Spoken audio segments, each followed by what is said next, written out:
손톱에 검은 줄이 생긴 날이었습니다. 저는 거울 앞에서 떨리는 손을 내려다보았습니다. 한약방 딸로 자란 제게 그것은 익숙한 증상이었습니다. 비상에 중독되었을 때 나타나는 징후였지요. 하지만 믿고 싶지 않았습니다. 시어머니께서 제게 독을 먹이고 계시다는 것을, 그때는 이 모든 일이 어디서 시작된 건지 몰랐습니다. 혼례를 올린 지 보름째 되던 날이었습니다. 저는 안채 작은 방에 앉아 있었습니다. 시어머니께서 직접 밥상을 들고 오셨습니다. 며느리는 따로 먹어야 하는 법이다. 시어머니의 목소리는 차갑고 단단했습니다. 저는 고개를 숙이고 밥상을 받았습니다. 한약방 딸로 자란 저는 아버지께 약초를 배우며 자랐습니다. 복령, 당귀, 청궁의 이름을 외우고 약재의 독성과 약성을 익혔지요. 아버지께서는 저를 무척 아끼셨습니다. 선아, 너는 똑똑하구나. 아버지는 늘 그렇게 말씀하셨습니다. 그리고 좋은 혼처를 만났다며 기뻐하셨습니다. 시댁은 한양 안에서도 이름 있는 양반가였습니다. 대문은 높고 사랑채는 깊었습니다. 혼례날 시아버지께서는 온화하게 웃으셨고 남편은 예의 바르게 절을 올렸습니다. 초례를 치르는 동안 시댁 식구들은 모두 웃었습니다. 하지만 시어머니만은 웃지 않으셨습니다. 그분의 눈빛은 차갑고 날카로웠습니다.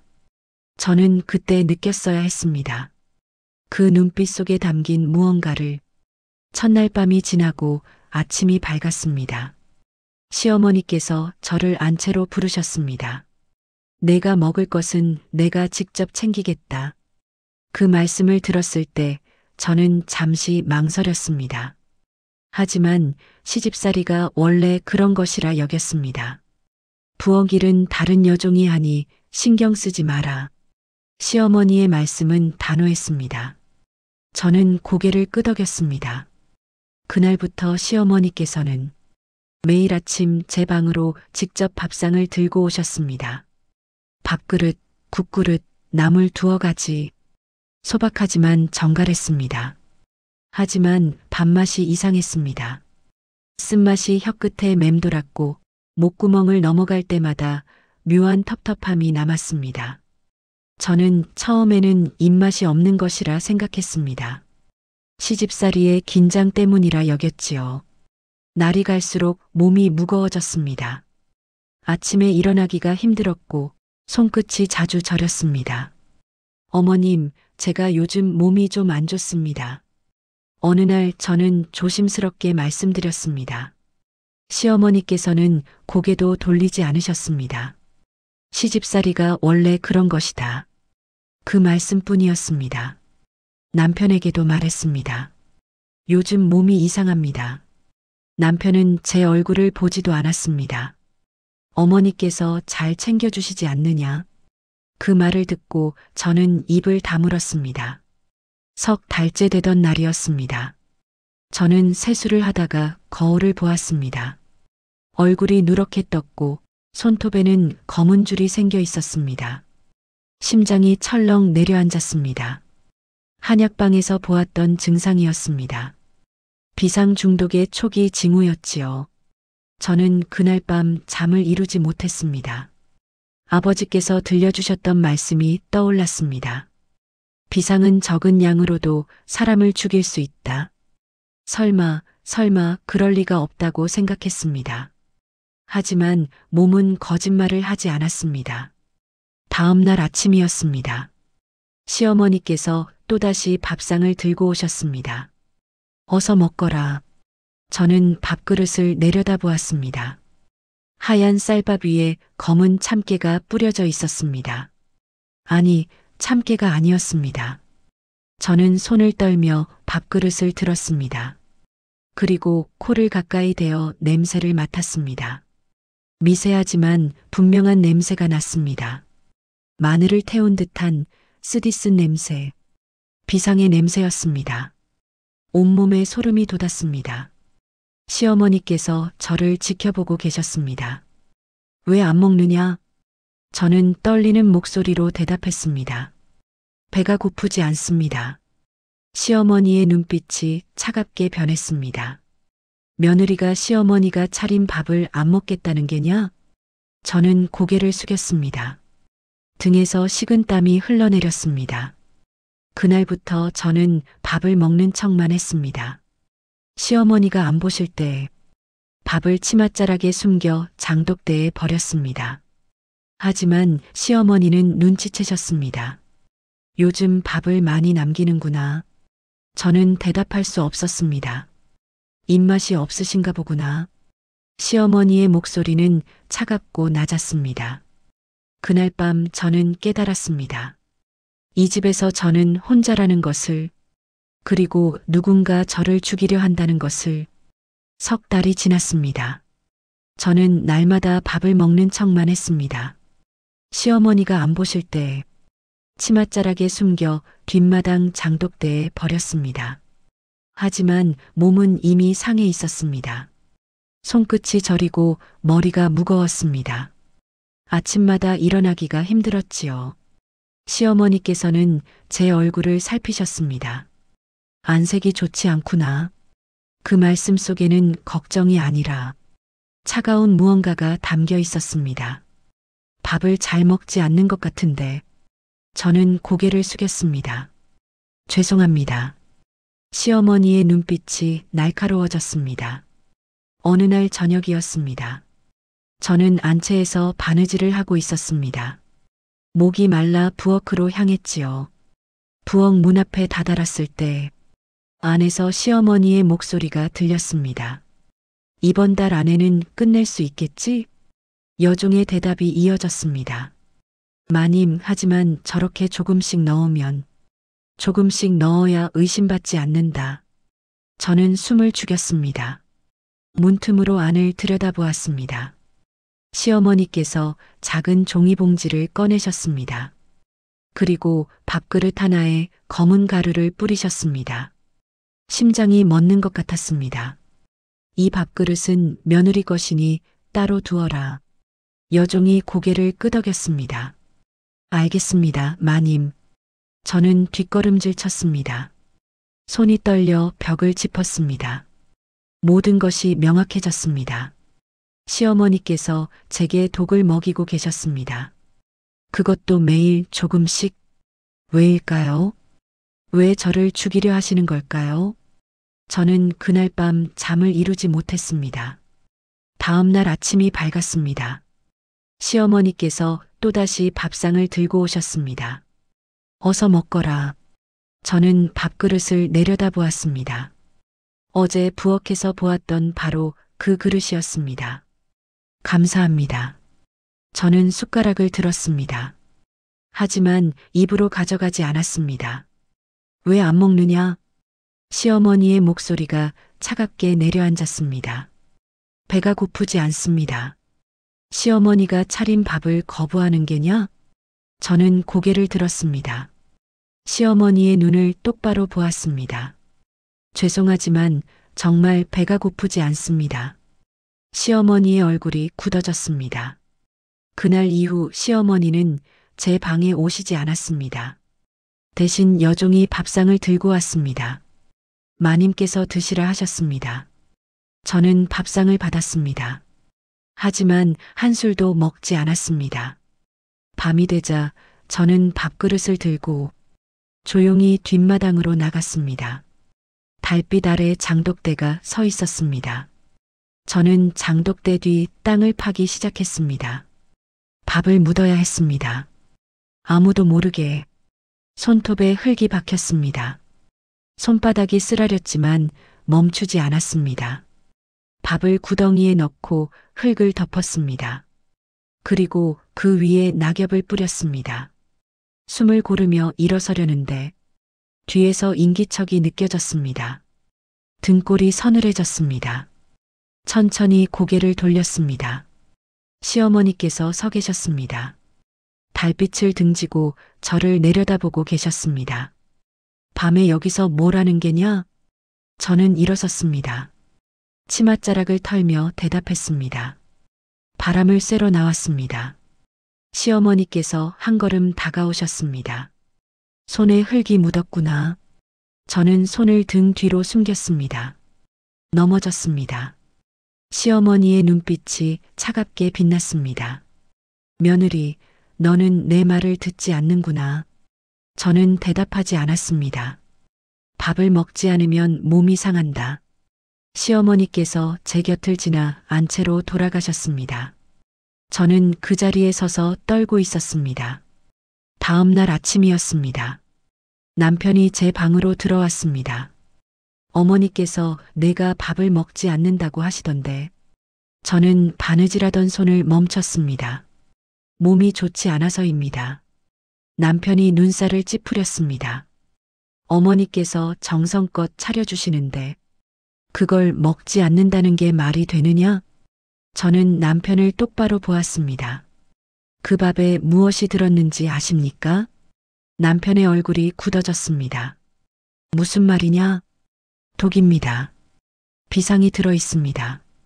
남편이 벌떡 일어났습니다. 어머니를 모함하는 게냐? 모함이 아닙니다. 제 손톱을 보십시오. 저는 손을 내밀었습니다. 손톱에 검은 줄을 보여주었습니다. 이것은 비상 중독의 증거입니다. 남편이 제 손을 뿌리쳤습니다. 시집살이가 힘들다고 어머니께 누명을 씌우는 게냐? 저는 할 말을 잃었습니다. 다시는 그런 말 하지 마라. 남편은 방을 나가버렸습니다. 저는 그날 깨달았습니다. 이 집에서 저를 믿어줄 사람은 아무도 없다는 것을. 그날 밤이었습니다. 저는 시아버지 서재 앞을 지나가고 있었습니다. 안에서 대화 소리가 들렸습니다. 며느리가 이제 눈치챈 것 같습니다. 시어머니의 목소리였습니다. 그럼 더 빨리 끝내야지. 시아버지의 목소리가 차갑게 가라앉았습니다. 한약방 재산이 곧 우리 것이 됩니다. 저는 온몸이 얼어붙었습니다. 친정 한약방. 아버지께서 평생 일구신 재산.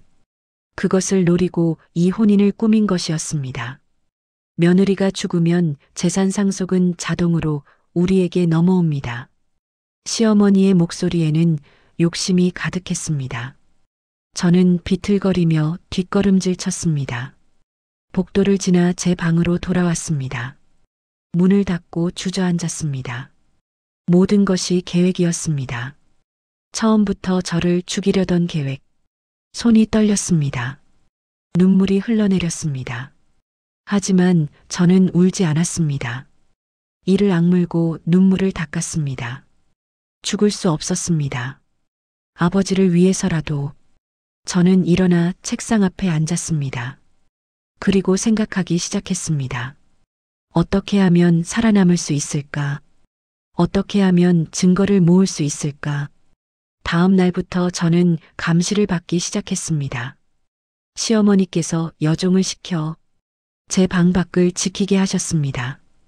밖으로 나가려 하면 여종이 막아섰습니다. 마님께서 며느리 마님은 몸이 안 좋으시니 방에서 쉬라고 하셨습니다. 저는 갇힌 것이었습니다. 친정의 편지를 쓰려 했습니다. 하지만 종이도 붓도 모두 치워져 있었습니다. 남편에게 말했습니다. 친정에 편지 좀 보내고 싶습니다. 남편은 고개도 돌리지 않았습니다. 어머니께서 허락하지 않으셨다. 저는 완전히 고립되었습니다. 사흘이 지났습니다. 시어머니께서 다시 제 방에 오셨습니다. 손에는 밥상이 들려 있었습니다. 밥을 먹어야 몸이 낫는다. 저는 밥상을 보지 않았습니다. 먹고 싶지 않습니다. 시어머니의 목소리가 차갑게 가라앉았습니다. 며느리, 이러지 마라. 저는 고개를 들어 시어머니를 똑바로 보았습니다. 왜 저를 죽이려 하십니까? 시어머니의 얼굴이 굳어졌습니다. 무슨 말이냐? 친정 재산 때문입니까? 순간 시어머니의 눈빛이 흔들렸습니다. 하지만 곧 차갑게 돌아왔습니다. 내가 미쳐버렸구나. 시어머니께서 밥상을 내려놓고 나가버리셨습니다. 저는 그날 밤 방문을 두드렸습니다. 나가게 해주세요. 밖에서 여종의 목소리가 들렸습니다. 마님 분부가 계십니다. 제발 친정에 편지 한 장만 보내게 해주세요. 안 됩니다. 저는 주저앉았습니다. 이대로 죽을 수는 없었습니다. 그날 밤늦게 여종이 잠든 틈을 타 저는 방문을 조용히 열었습니다. 복도를 지나 사랑채 쪽으로 향했습니다. 시아버지 서재에 가야 했습니다. 혼인 문서가 거기 있을 것이었습니다. 달빛만이 복도를 비추고 있었습니다. 발소리를 죽이며 걸었습니다. 서재 문 앞에 다다랐습니다. 손을 떨며 문을 열었습니다. 삐걱. 문이 소리를 냈습니다. 저는 숨을 죽이고 귀를 기울였습니다. 아무 소리도 들리지 않았습니다. 서재 안으로 들어갔습니다. 달빛이 창문으로 들어와 방을 희미하게 비쳤습니다. 책상 위에 문서들이 쌓여 있었습니다. 저는 하나하나 살펴보기 시작했습니다. 족보, 토지 문서, 편지들. 그때 눈에 띄는 문서 하나를 발견했습니다. 혼인 증서였습니다. 손을 떨며 펼쳐보았습니다. 첫 장에는 일반적인 혼인 조항들이 적혀 있었습니다. 하지만 마지막 장에 이상한 문구가 있었습니다. 신부 사망 시 친정 재산 일체는 신랑 집안으로 상속됨. 숨이 막혔습니다. 아버지께서는 이 조항을 아셨을까요? 아니, 분명 모르셨을 것입니다. 이것은 위조된 문서였습니다. 저는 문서를 접어 품 안에 넣었습니다.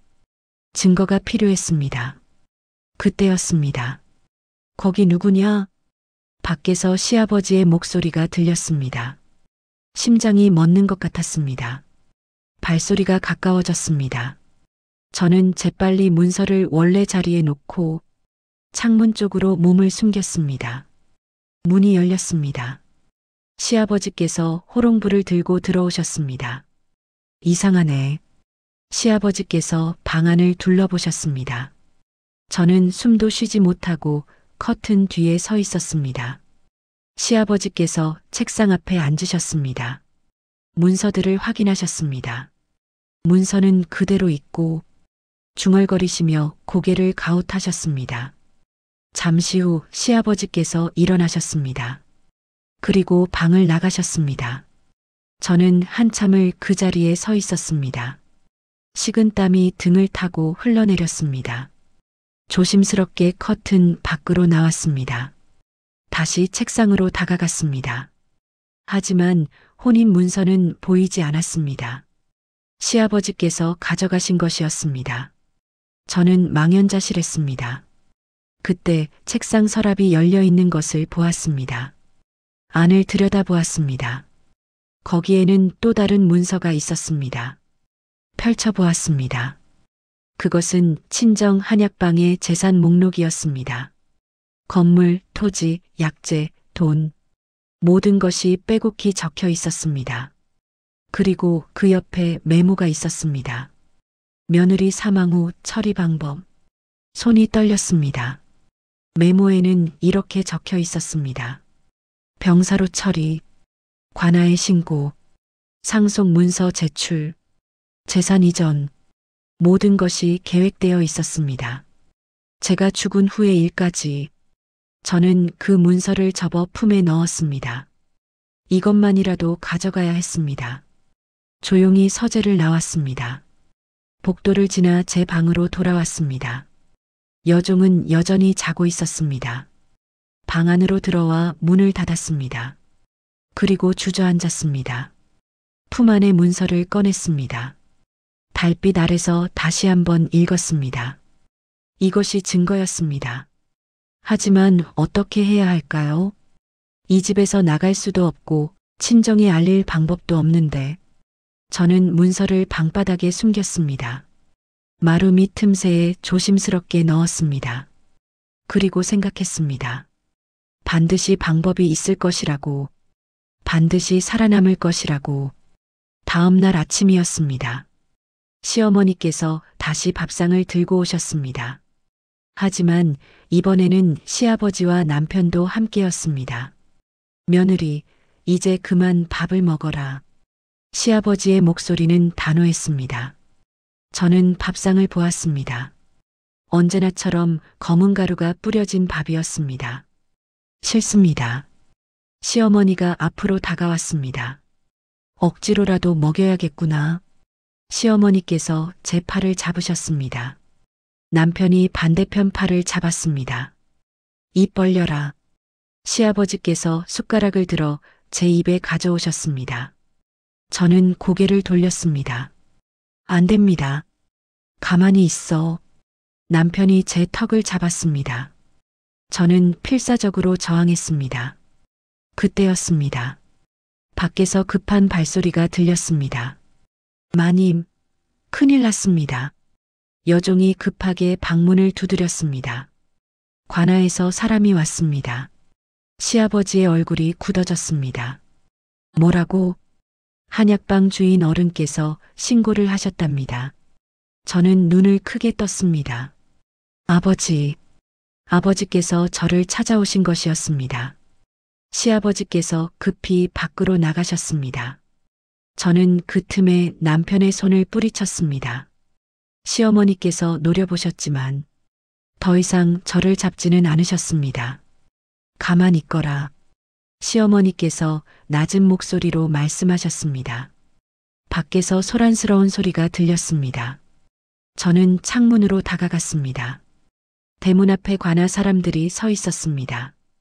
그리고 그 가운데 아버지가 계셨습니다. 아버지, 저는 소리쳤습니다. 시어머니께서 제 입을 막으셨습니다. 조용히 해. 하지만 저는 시어머니의 손을 물어뜯었습니다. 그리고 다시 소리쳤습니다. 아버지, 저 여기 있어요. 밖에서 아버지의 목소리가 들렸습니다. 선아야. 시어머니께서 저를 방 안으로 밀어 넣으셨습니다. 여종, 이 문 지켜라. 문이 닫혔습니다. 저는 문을 두드렸습니다. 아버지. 하지만 밖에서는 다른 소리가 들렸습니다. 장인어른, 무슨 일이십니까? 시아버지의 목소리였습니다. 내 딸을 내놓으시오. 아버지의 목소리는 떨리고 있었습니다. 딸이 편지도 보내지 않고 소식이 끊겨 혹시나 싶어 관아에 신고했습니다. 딸은 방에서 잘 쉬고 있습니다. 시아버지의 목소리는 침착했습니다. 그럼 한번 보여주시오. 며느리가 몸이 아파 누워 있습니다. 그래도 보아야겠습니다. 관아 관리의 목소리가 들렸습니다. 신고가 들어온 이상 확인은 해야 합니다. 잠시 침묵이 흘렀습니다. 알겠습니다. 잠시만 기다리십시오. 시아버지께서 안으로 들어오셨습니다. 제 방문이 열렸습니다. 시아버지와 시어머니가 들어오셨습니다. 며느리. 시아버지의 목소리는 차갑고 낮았습니다. 내 아버지가 관아 사람을 데리고 왔다. 저는 대답하지 않았습니다. 너는 지금부터 아무 말도 하지 않을 것이다. 시어머니께서 제 앞에 섰습니다. 만약 이상한 말을 한다면 시어머니께서 품에서 작은 칼을 꺼내셨습니다. 내 아버지가 무사하지 못할 것이다. 심장이 얼어붙었습니다. 우리는 관아와 연결되어 있다.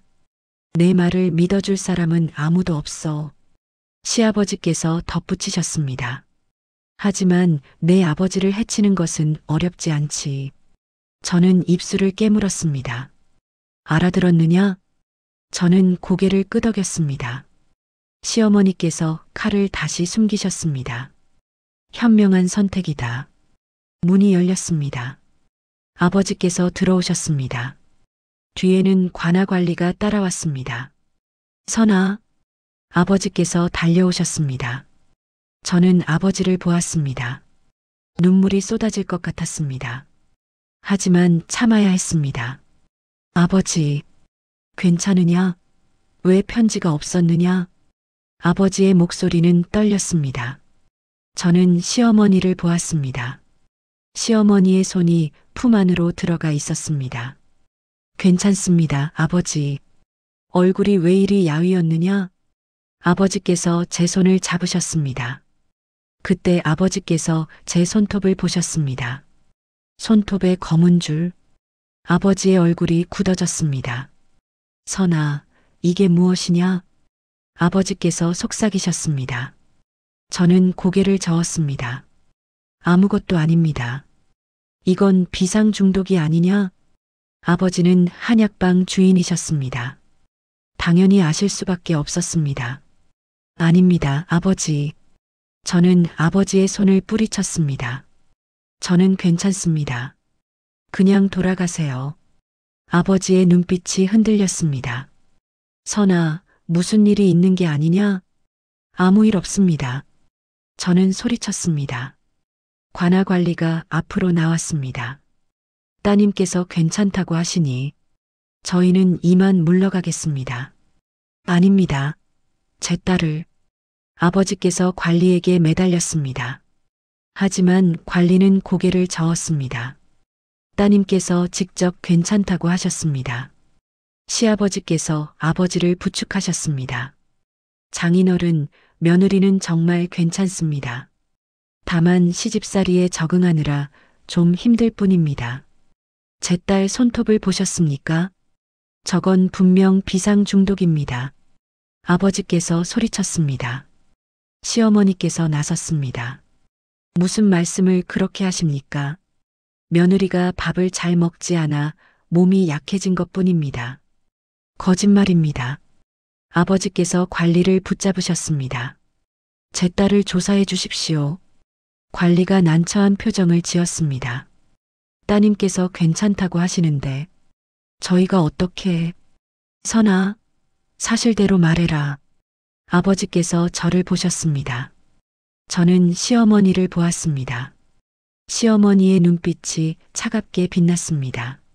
아버지, 정말 괜찮습니다. 저는 고개를 숙였습니다.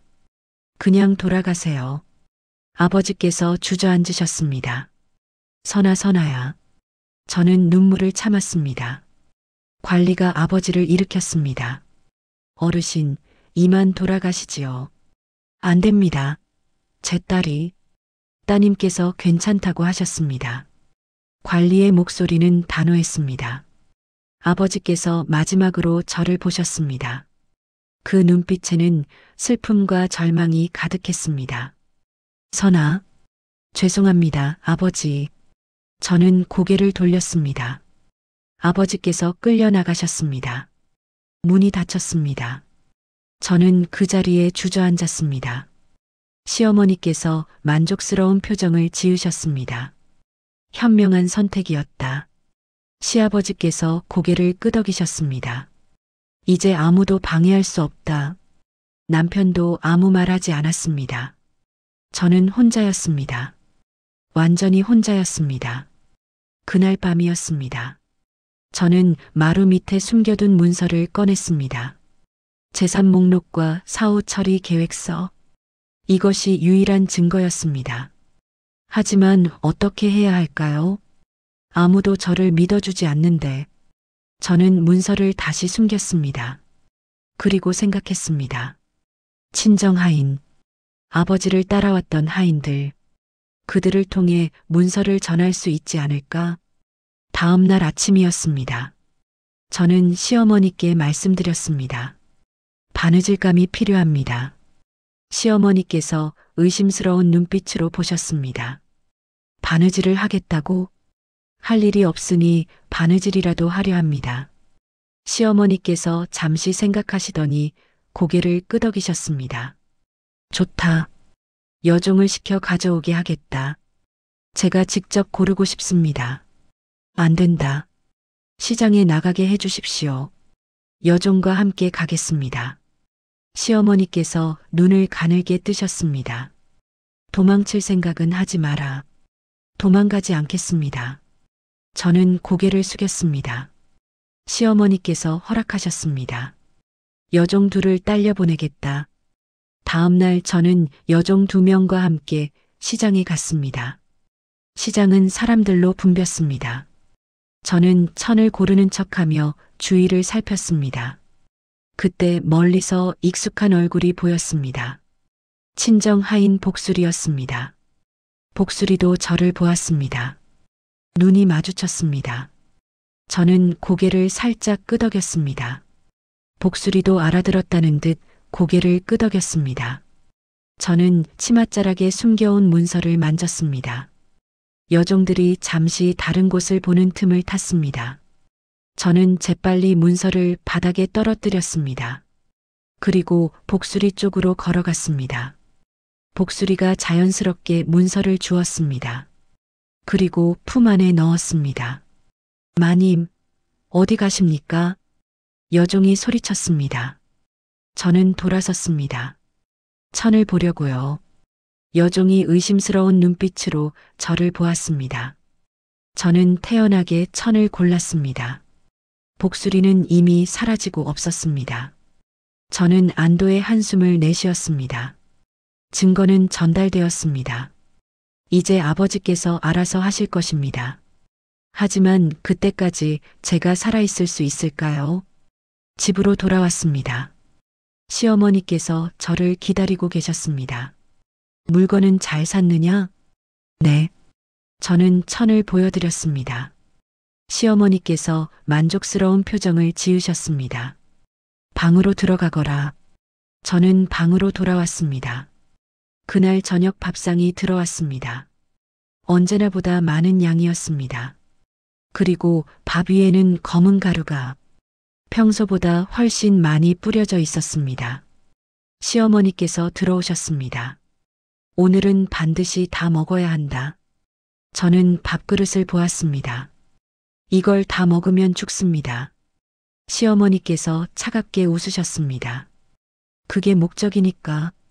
시어머니께서 밥그릇을 제 앞으로 밀었습니다. 먹어라. 저는 밥그릇을 보았습니다. 검은 가루가 가득 뿌려진 밥. 이걸 먹으면 죽습니다. 알고 있다. 시어머니의 목소리는 차갑고 담담했습니다. 그래도 먹어야 한다. 시아버지와 남편이 방 안으로 들어왔습니다. 문이 닫혔습니다. 오늘로 끝낸다. 시아버지께서 말씀하셨습니다. 저는 밥그릇을 밀어냈습니다. 싫습니다. 시어머니께서 제 머리채를 잡으셨습니다. 억지로라도 먹일 것이다. 남편이 제 팔을 붙잡았습니다. 그때였습니다. 밖에서 요란한 소리가 들렸습니다. 관아에서 나왔다. 문 열어라. 시아버지의 얼굴이 굳어졌습니다. 또 왔단 말이냐? 이번에는 다르다. 밖에서 관리의 목소리가 들렸습니다. 전라 관찰사명으로 왔다. 시댁 식구들의 얼굴이 하얗게 질렸습니다. 문이 거칠게 열렸습니다. 관아 포졸들이 쏟아져 들어왔습니다. 그리고 그 뒤로 아버지께서 들어오셨습니다. 손에는 문서를 들고 계셨습니다. 제가 전달한 바로 그 문서였습니다. 저 사람들을 잡아라. 관리가 명령했습니다. 포졸들이 시아버지와 시어머니를 붙잡았습니다.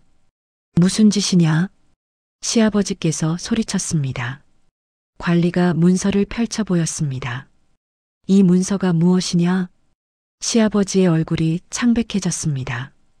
그건 며느리 사망 후 재산 처리 계획서다. 그것도 아직 살아있는 며느리의. 관리의 목소리는 차갑고 단호했습니다. 이것은 살인 음모의 증거다. 시어머니께서 고개를 저었습니다. 아닙니다. 오해입니다. 오해? 관리가 제 쪽을 가리켰습니다. 저 여인의 손톱을 보라. 포졸 하나가 제 손을 잡았습니다. 관리가 제 손톱을 살폈습니다. 검은 줄이 선명했습니다. 비상 중독이다. 관리가 밥그릇을 들어 올렸습니다. 이 밥에 무엇이 들었는지 조사하겠다. 시어머니께서 밥그릇을 빼앗으려 했습니다. 안 돼. 하지만 포졸이 막아섰습니다. 관리가 밥을 코로 냄새 맡았습니다. 비상 냄새가 난다. 시어머니께서 주저앉았습니다. 아닙니다. 아니라니까요. 아버지께서 제게 다가오셨습니다. 선아, 괜찮으냐? 저는 아버지의 품에 안겼습니다. 아버지, 그제야 눈물이 쏟아졌습니다. 이제 괜찮다. 다 끝났다. 아버지께서 저를 꼭 안아주셨습니다. 관리가 시댁 식구들에게 말했습니다. 너희들은 모두 체포된다. 무슨 죄로? 시아버지께서 소리쳤습니다. 관리가 문서를 흔들었습니다. 살인 음모, 재산 편취, 위조 문서 작성. 이것만으로도 참수감이다. 시아버지의 다리에 힘이 풀렸습니다. 남편도 포졸에게 붙잡혔습니다. 저는 몰랐습니다. 남편이 변명했습니다. 몰랐다고? 관리가 차갑게 웃었습니다. 방금 전 당신도 함께 며느리를 붙잡고 있었다. 공범이다. 남편의 얼굴이 새하얗게 질렸습니다. 포졸들이 시댁 식구들을 끌고 나갔습니다. 시어머니께서 마지막으로 저를 노려보았습니다. 내년이 우리를. 하지만 끝까지 말하지 못하고 끌려갔습니다. 방 안이 조용해졌습니다. 저는 아버지의 품에서 천천히 몸을 일으켰습니다. 아버지, 어떻게? 내가 보낸 문서를 받았다. 즉시 관찰사 아문으로 달려갔지. 아버지께서 제 손을 잡으셨습니다. 관찰사께서 직접 조사를 명하셨다. 혼인 문서를 조사하니 위조된 것이었고 재산 목록도 불법으로 작성된 것이었어. 관리가 덧붙였습니다. 우리는 며칠 전부터 이 집을 감시했습니다. 오늘 결정적 증거를 잡으려 기다렸던 것입니다. 저는 밥그릇을 보았습니다. 치사량의 독이 든 밥. 저 밥을 먹었다면 생각하지 마라. 아버지께서 저를 일으켜 세우셨습니다. 이제 집으로 가자. 며칠 후였습니다. 저는 친정으로 돌아와 있었습니다. 친정방에 누워 아버지께서 다려주신 약을 먹었습니다. 몸에서 도끼를 빼야 한다. 아버지께서는 매일 약을 다려주셨습니다. 열흘쯤 지나자 손톱에 검은 줄이 옅어졌습니다. 몸도 조금씩 회복되었습니다. 어느 날 아버지께서 말씀하셨습니다. 시댁 사람들의 판결이 났다. 저는 조용히 들었습니다. 시아버지와 시어머니는 참수형, 내 남편은 유배형이라고 한다. 저는 아무 말도 하지 않았습니다. 그리고 아버지께서 잠시 망설이시더니 말씀하셨습니다. 혼인은 무효가 되었다. 너는 이제 자유다. 저는 창밖을 보았습니다. 마당에는 약초가 자라고 있었습니다. 당귀, 청궁, 복령, 아버지께서 키우시는 약초들이었습니다.